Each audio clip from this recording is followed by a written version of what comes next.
Hey, what's up, YouTube community? Hey, I just want to reach out and say thank you and give a huge shout out to my subscribers. I cannot believe this has really taken off the way it has. I'm just absolutely blown away and I'm tickled by this. Um, so today, what I'm going to do is we're just going to do a flip through on my Washington Franklin collection. I'm warning you now, there is a few repeats. There's a few out of place things. I mean, not everything is where it should be, but today, we're just going to do a live viewing of this, and we're going to see how it works. So y'all leave me a comment. Let me know what you think. If y'all like it where I do the details better, then let me know this. But today, we're going to flip through this, and hopefully, it's not going to be too painful. Again, thank you all so much. I could never done this without you all and your all support. So thank you. So here we go. All right. So, I don't think every stamp in here needs an introduction. If you're here looking at them, you know what this is. And I have a lot of Washington stamps. There's some out of place. So, not everything's going to follow the way I'd want it to, but, this stamp album is a work in progress. Got a lot of neat cancellations, things like this. But I did warn you, there are repeats.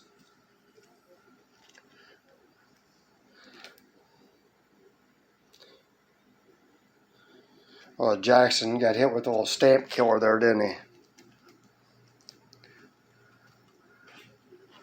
So, I figure while I'm doing this, I'm going to tell you what got me into stamp collecting. I was always working on cars and collecting coins and doing all kinds of different things. I've been a collector of something my whole life. And coins, were a really big part of it for a long time. And went to a yard sale one day. And, I used to go to yard sales and flea markets and things like this. Well, at the yard sale, I picked up this bag. And I asked him, I said, so William, what do you want for the bag? And he's like, $1. I said, $1?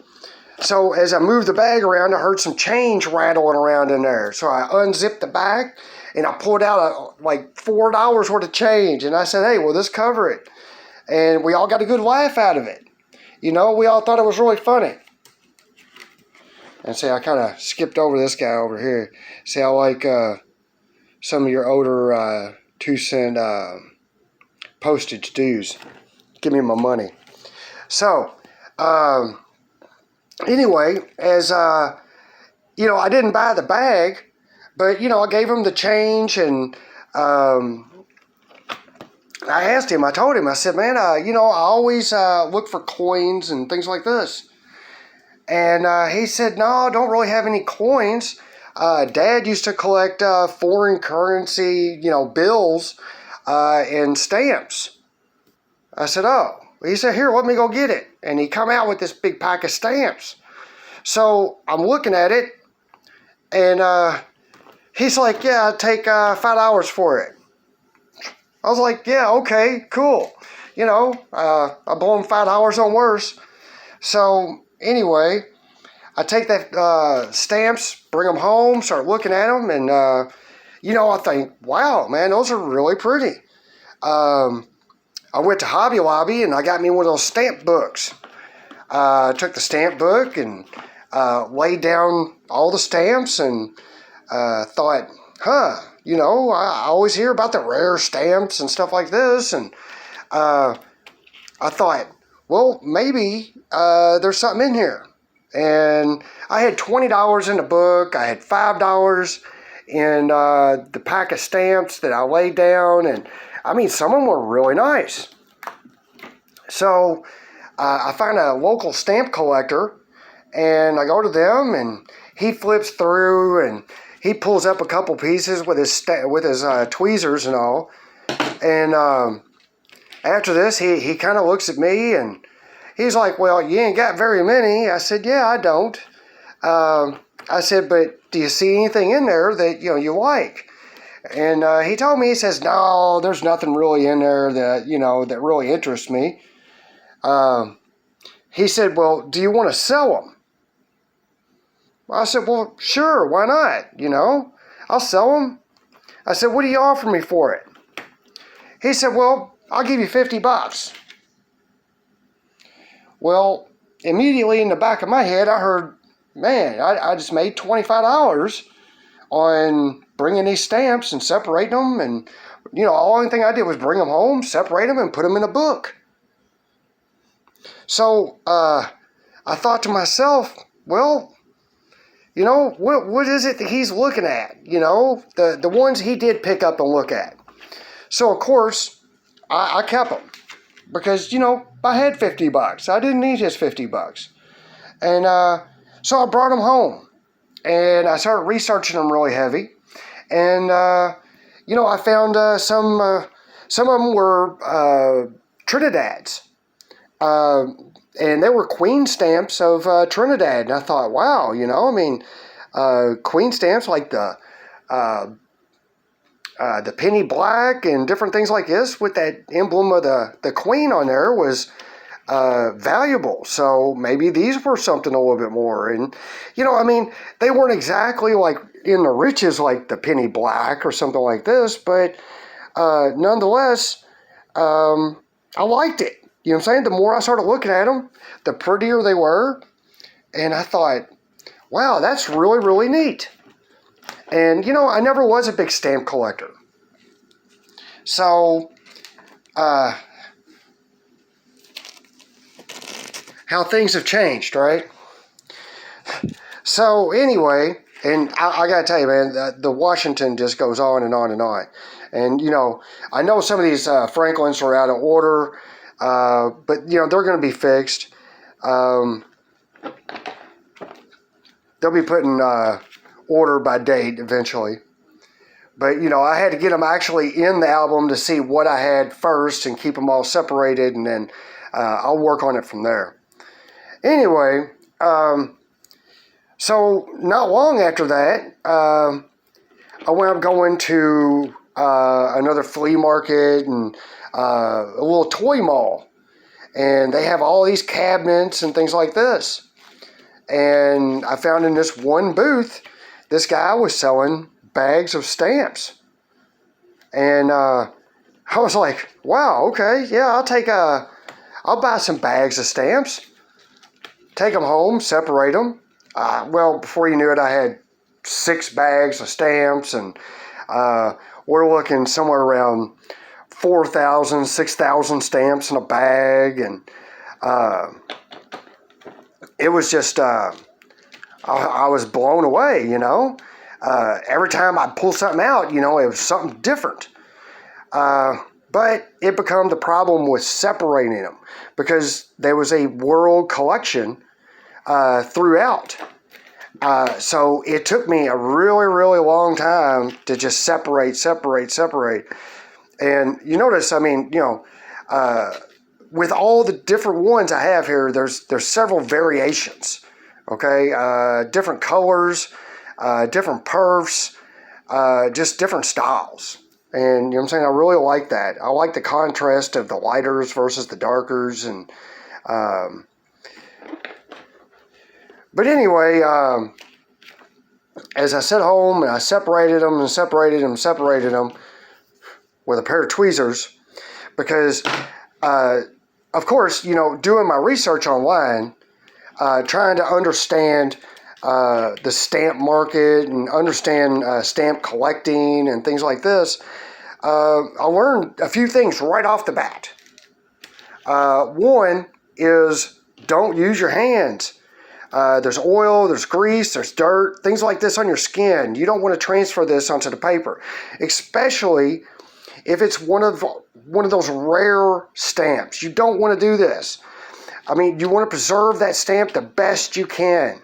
So I got into using these S8 sheets.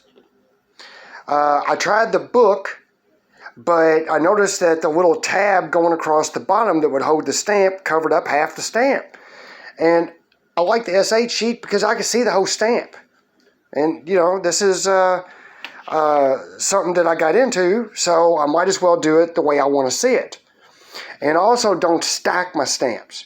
If you stack them over a period of time, they're pressed and they'll start sticking together. If you have any original gum on the backside, they're going to stick together. So, you know, you got to be careful with this. If you're grabbing them with your hands and you're just throwing them out on a table like they're playing cards, they're going to get nasty like playing cards. And, you know, the best you can do is preserve your investment, right? And after all, there is money invested in this collection. I never knew how many Washingtons was in there. And I was separating, and, you know, so I'm sharing this with you today. But, you know, as I started collecting more and more, you know, I started going to different places and talking with different people. Now, don't get me wrong. I know these are in the wrong spot. You know, they're going to wind up in the right spot. I just needed some place to lay them down. I just wanted to preserve them. I didn't want to lose them.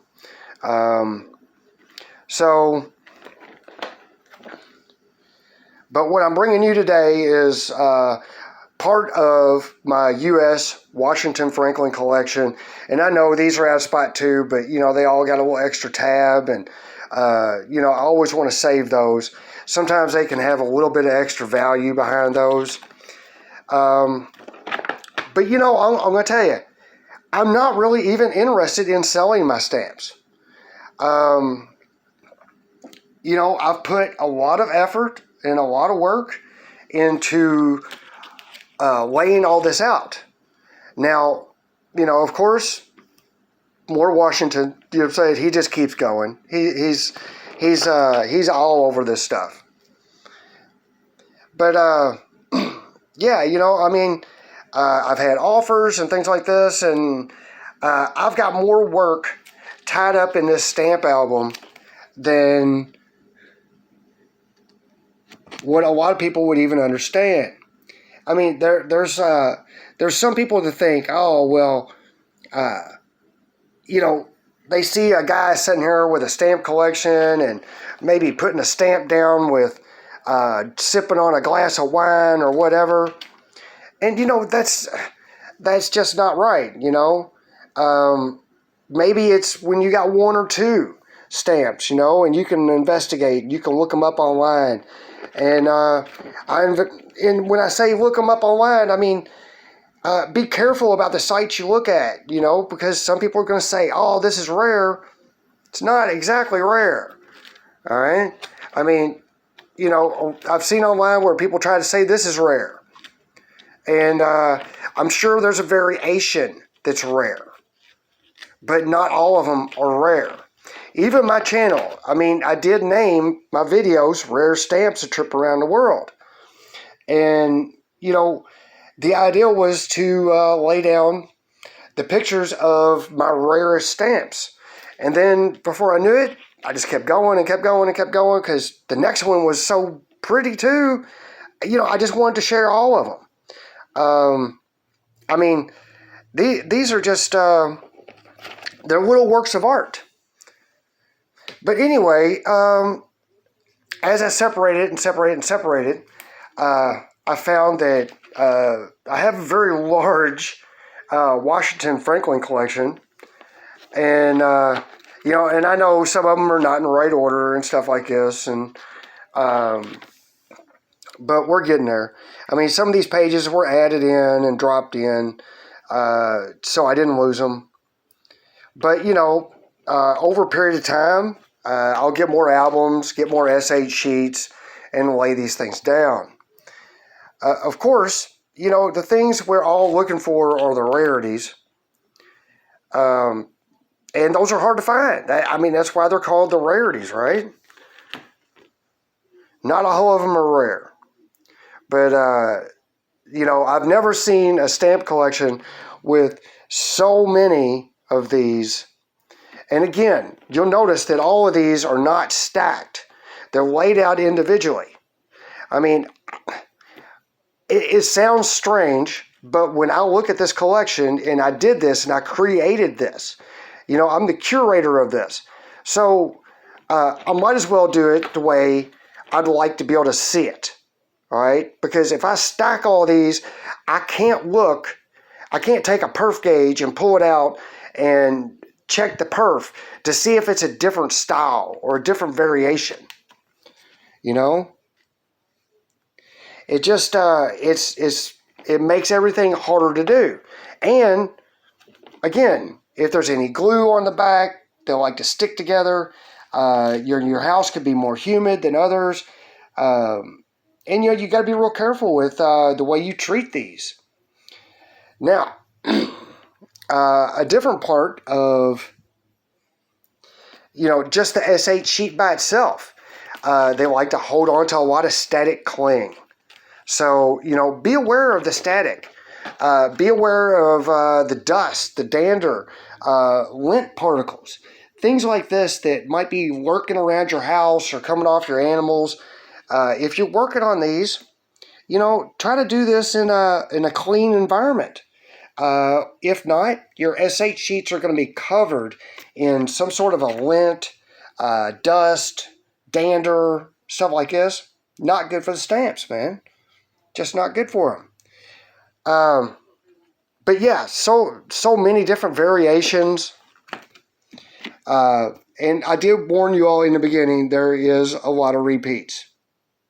And of course, you got your pre-cancels and things like this. And I got more that I need to lay down. And, it's just a matter of getting more SH sheets. I went over this morning to see if I couldn't get some more. And they're out. Of course, there's a little damage. It happens, But when there's damage, I still keep that stamp. Just for the simple fact that, it's a story. I mean, these guys can't talk for themselves, but there is a story behind every one of these stamps. And, as the stamp has traveled from, state to state, country, it's always a story behind each one of them. And I look at these and I think, wow, if these were made in the 20s and today is 2022, then some of these are 100 years old, if not getting ready to be. So, if a piece of paper has lasted for 100 years, somebody's taking care of it. They're not moldy, they're not mildewy, they don't stink. They're in very good shape.